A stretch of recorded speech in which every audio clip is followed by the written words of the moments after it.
2022년 8월 중부 지역을 강타한 80년 만에 최대 강수량을 자랑하는 엄청난 폭우. 이번 폭우가 인구 밀집도가 높은 중부 지역에 집중된 만큼 인명피해와 재산피해가 심각한데요. 8일과 9일 퇴근길에 거리에 나와 있던 수많은 사람들이 사망하거나 실종되는 안타까운 사고가 동시다발적으로 발생했습니다. 서울특별시 서초구에서는 폭우가 집중된 1시간 20분 동안 최초 4명이 실종되었다는 신고가 접수되었으나 13일 소방당국의 발표로 이 중 한 건은 오인 신고였으며 실종자 3명의 시신을 발견하며 수색 작업이 마무리되었다고 발표했습니다. 이 중 50대 남매 실종으로 많은 이들의 마음을 졸이게 했던 2명의 경우 하수도 맨홀에 빠져 각각 1.5km, 4.5km 떨어진 곳에서 발견되어 많은 사람들이 안타까움을 표했습니다. 경기도 광주시에서는 산사태 피해가 잇따랐는데요. 남한산성면 건봉리 마을에는 180여 가구, 300여 명의 주민들이 산사태로 18시간 동안 고립되기도 했습니다. 관악구 신림동은 다세대 주택가가 밀집한 저지대 지역인데요. 급작스레 들이닥친 많은 양의 물이 문을 막고 창문으로 들이쳐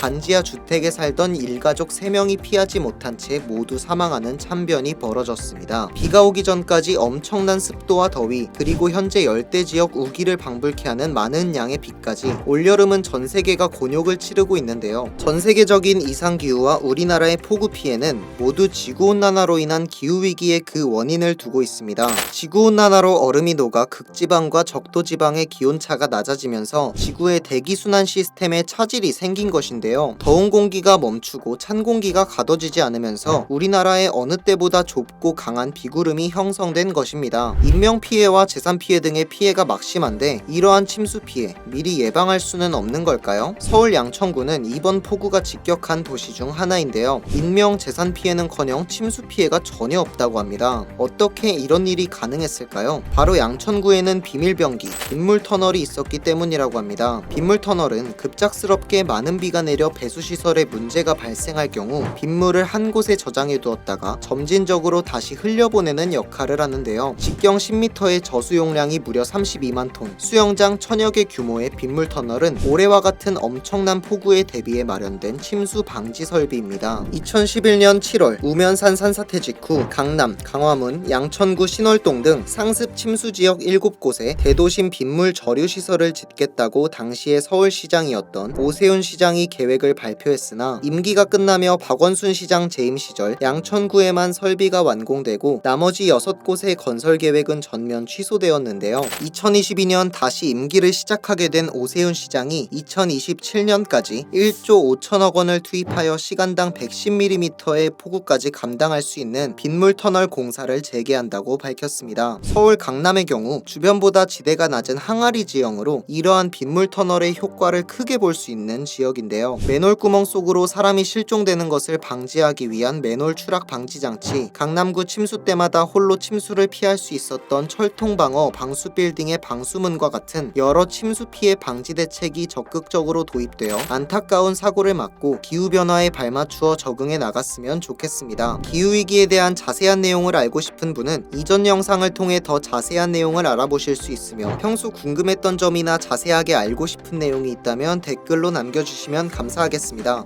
인싸스터디였습니다.